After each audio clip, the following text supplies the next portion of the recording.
ver.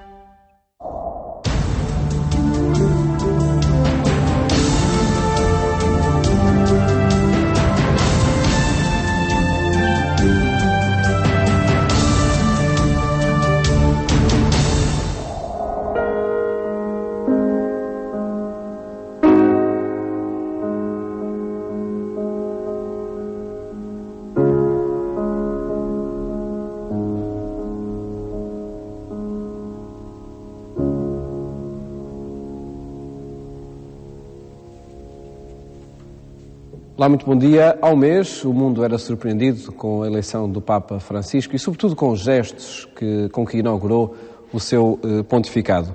Atitudes luminosas para tempos sombrios também no interior da Igreja Católica, que vão gerando expectativa crescente entre crentes e não crentes e que queremos hoje analisar neste programa 70x7. Temos para isso o privilégio de poder contar com a presença do professor Adriano Moreira. Cumprimento. Muito bom dia. Obrigado por estar neste programa 70x7. E perguntava-lhe, a partir do que foi este mês, do pontificado do Papa Francisco, o que é que se pode esperar para o governo da Igreja e para a dinamização na Igreja Católica? Bom, eu devo dizer que fiquei surpreendido, sim, mas ficaria muito mais surpreendido se não tivesse sido eleito para Papa uma pessoa com a formação que tem o atual Papa e a experiência. O perfil, se fosse o perfil de outra pessoa? Que ele viveu como servidor da Igreja durante a sua vida, já longa, aliás. E isto porque nós estamos a viver uma época, que é aquela que me aconteceu viver, do completo desprestígio e queda do Ocidente. Eu acho que o Ocidente está em decadência. E a eleição deste Papa recai sobre um homem que tem a experiência dos países que já eram pobres. Estavam na área da pobreza. Capaz, por isso, de enfrentar esses desafios que a Europa se vê atingida? Eu penso que sim. E é o único, talvez um dos únicos, que primeiro com a experiência da sua vida, segundo com a intimidade que por causa disso tem com a regência do Vaticano. É certamente um homem muito habilitado a julgar esta situação do mundo. O ser da América Latina, o ser da Argentina... Sim, também por isso, porque o continente sul-americano, mas sobretudo a América do Sul, durante a longa vida dele, que já é uma longa vida, passou por experiências terríveis.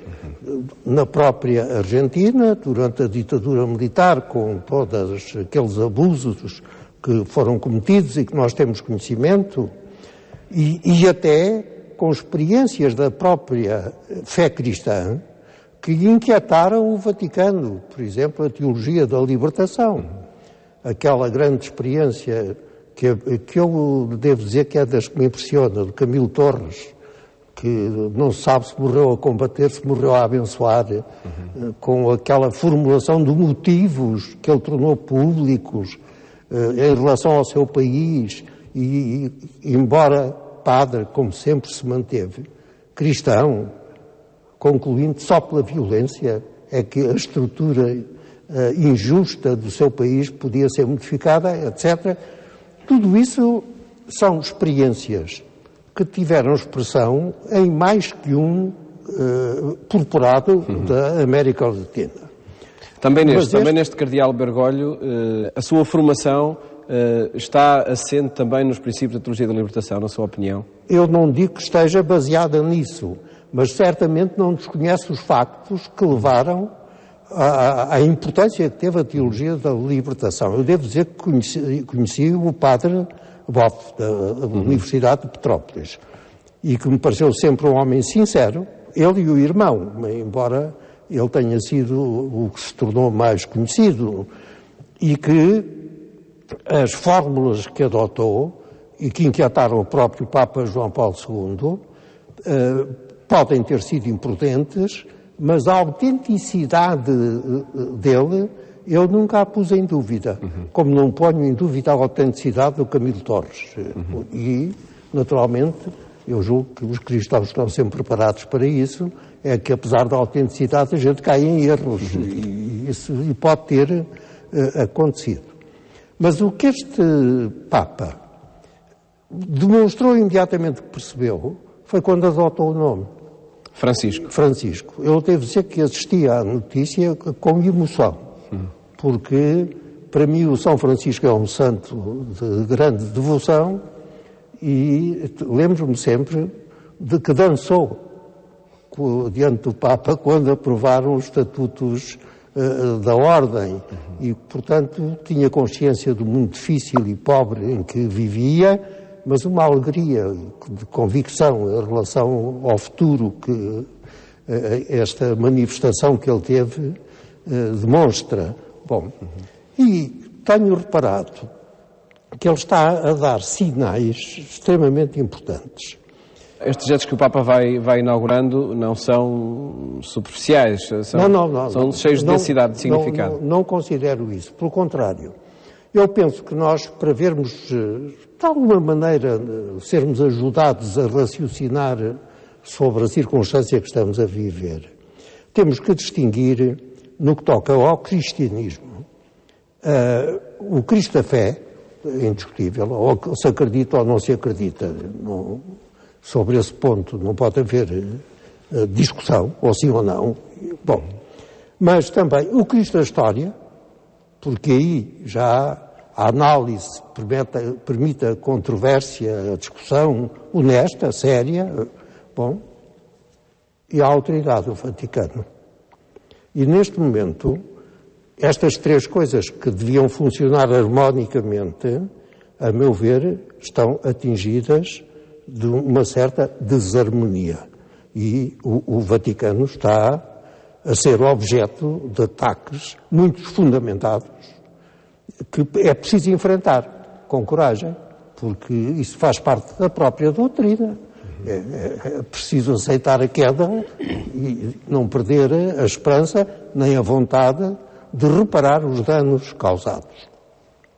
E os sinais que ele tem dado são, em primeiro lugar, tem uma total compreensão das circunstâncias de pobreza que os povos estão a enfrentar, tem uma compreensão completa de que é absolutamente necessária a autenticidade, sendo a autenticidade, na linguagem que eu posso usar, uma identificação entre a doutrina e a ação, entre o que se diz e o que se faz.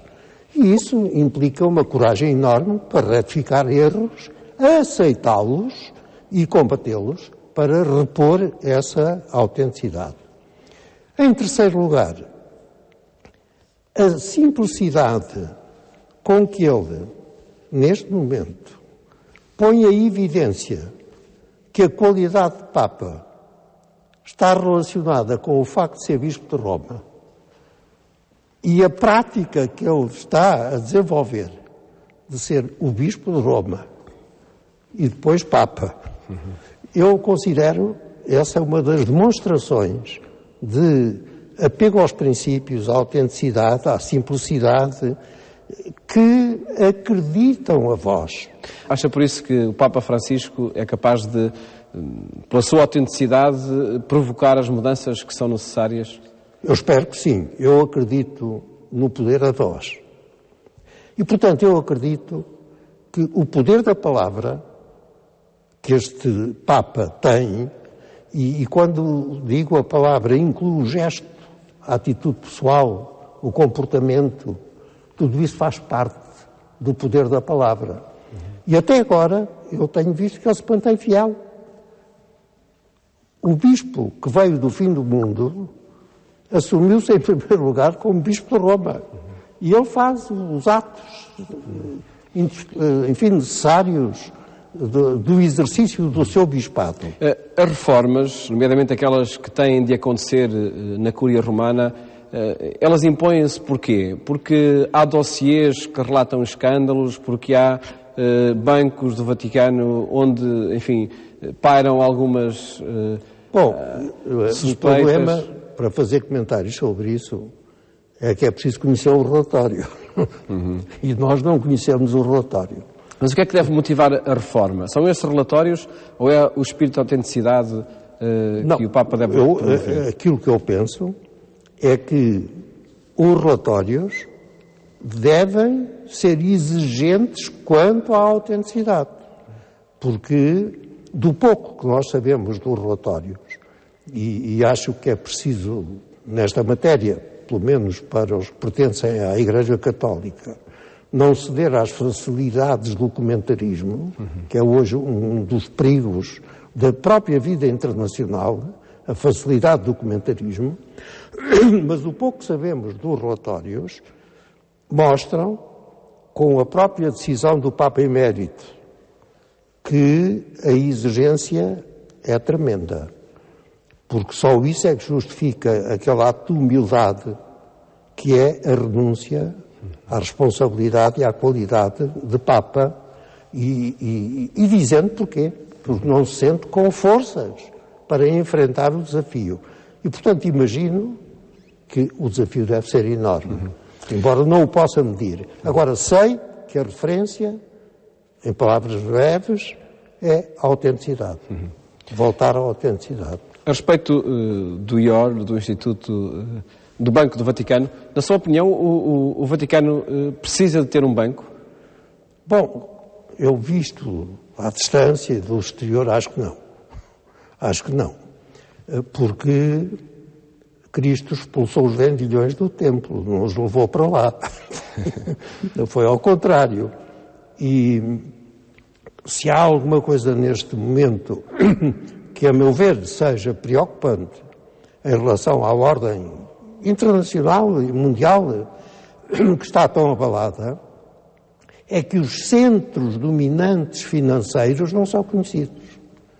Nós não temos, além da crise dos centros políticos, as Nações Unidas em crise, o secretário-geral das Nações Unidas muitas vezes dá-me a impressão que a sua principal atividade são orações a um Deus desconhecido, para que não haja os males do mundo que ele vai colecionando, porque capacidade de intervenção é muito limitada. Bom, depois temos um Conselho de Segurança completamente errado, porque é que a Inglaterra e a França têm direito de veto no Conselho de Segurança?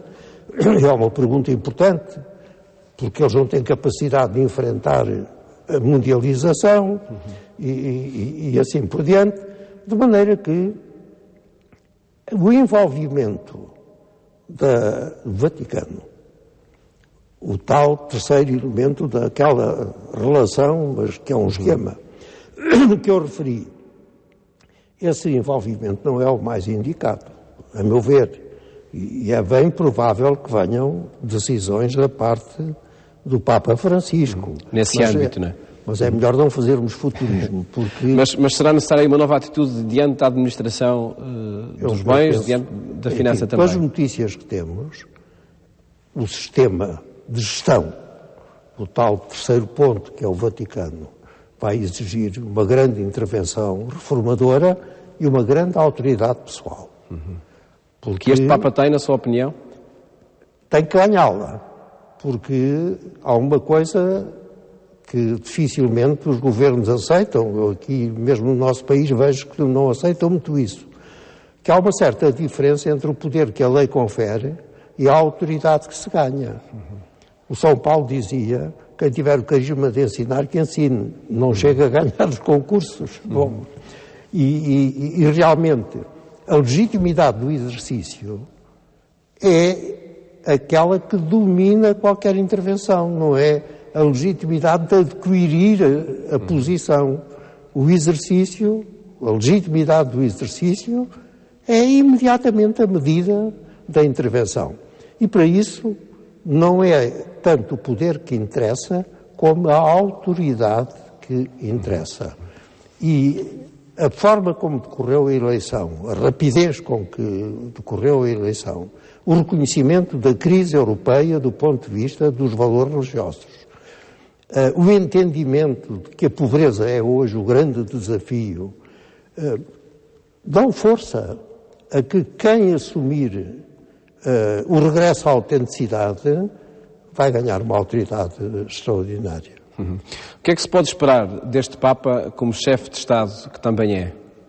Bom, há muita discussão, pelo menos há correntes a esse respeito, sobre se a qualidade de chefe de Estado é uma qualidade que interessa manter a Igreja.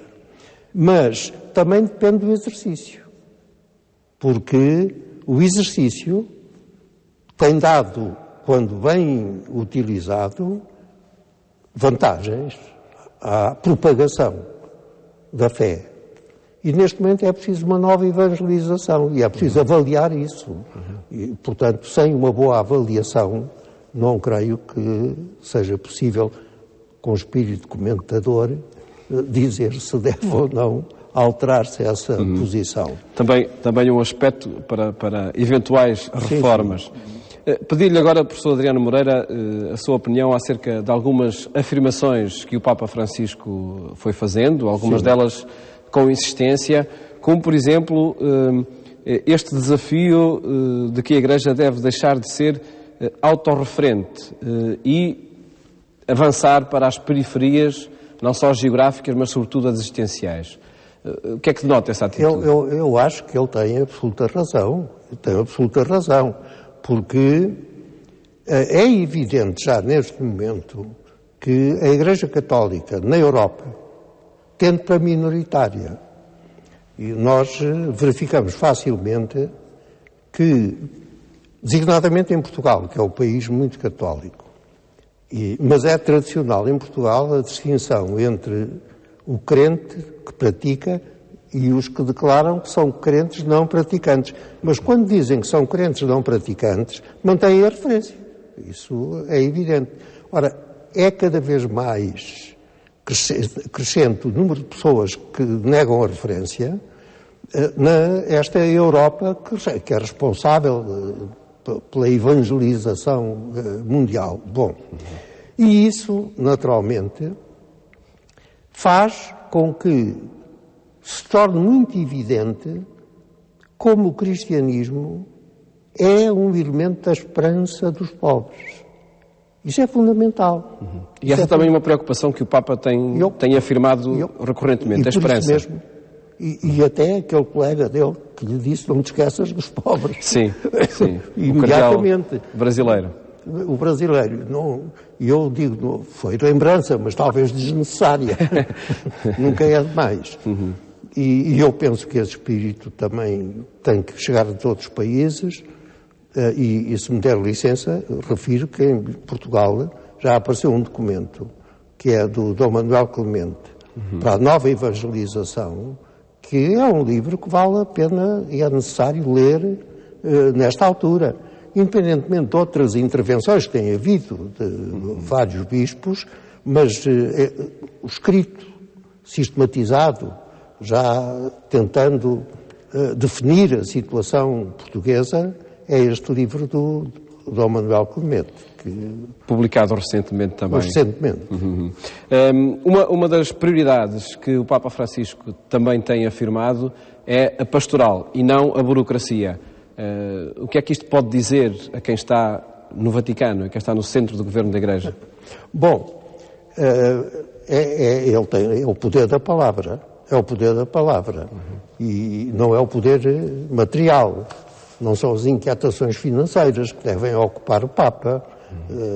Tudo isso faz parte do regresso à autenticidade. E não tenho dúvidas que ele deve ser apoiado nisso. Ele próprio, pela simplicidade de vida que está a adotar, dá exemplo de como é que ele entende a relação entre o poder da palavra e, enfim, a burocracia, incluindo a financeira. Uma das preocupações também, e desde a primeira hora, é a atenção à criação, cuidar a criação. Dirá que decorre até do nome que assumiu para o seu pontificado? Não, isso é indiscutível. Isso é indiscutível.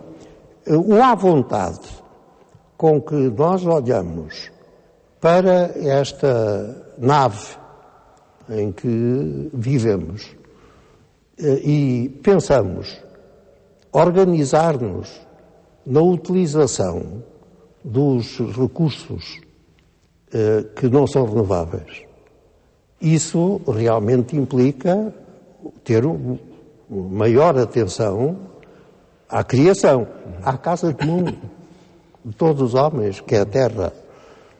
E, sobretudo, isso é urgente e necessário porque os povos que pela primeira vez falam com liberdade na vida internacional, o primeiro objetivo que lhes aparece logo é ter um desenvolvimento igual e, portanto, com os mesmos erros em relação ao globo em que vivemos das suas antigas potências dominantes.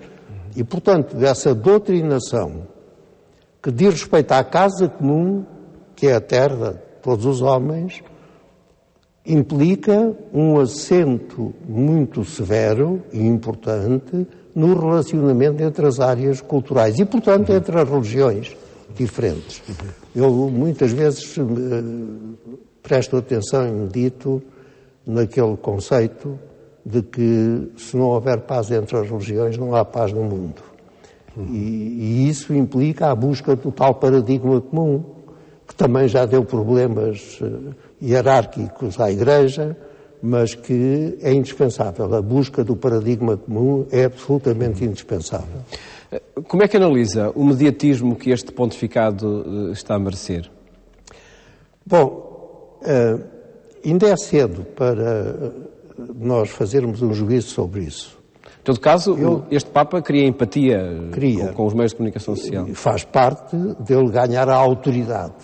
Bom, mas eu acho que precisa, ele próprio, e vai ter, cuidado com a manutenção dessa imagem e a simplicidade para que a imagem criada pelos meios de comunicação não venha a prejudicar. Porque isso aconteceu com os Estados de que nós dispomos hoje. Aquela invenção do Estado de espetáculo foi uma invenção que afastou os governos dos povos. E nós hoje vemos as sociedades civis a desconsiderarem completamente a autoridade que deveriam ter razões para reconhecer aos governos. E, portanto, uma boa relação dele com os meios de comunicação é absolutamente fundamental para que a imagem corresponda exatissimamente à autenticidade que ele introduz no exercício do encargo que lhe foi cometido. Uma última questão, professor Adriano Moreira. Entre muitas diferenças que este Papa introduz, acha que pode gerar-se de alguma forma algumas tendências de divisão, algumas tendências cismáticas no interior da Igreja? Como já lhe disse, o consequencialismo é sempre imprevisível. E neste momento em que nós vivemos, os juízos de certeza sobre consequencialismos são impossíveis. Juízos de probabilidade são uma audácia. E os juízos de possibilidade devem manter no nosso espírito a dúvida de se não virá a acontecer outra coisa diferente. Bom, de maneira que o único remédio é manter a autenticidade. O consequencialismo é um pouco difícil de prever, mas isso não torna dispensável a autenticidade. E ele não vai dispensar essa autenticidade. Professor Adriano Moreira, agradeço-lhe ter estado aqui neste programa e proporcionar-nos esta análise ao pontificado do Papa Francisco. Quisemos fazer, de facto, a um mês do pontificado, ter iniciado o seu pontificado, olhar as linhas com que foi surpreendendo a Igreja e o mundo, uma análise que quisemos fazer neste programa 70x7. Desejo-lhe um bom domingo e uma ótima semana.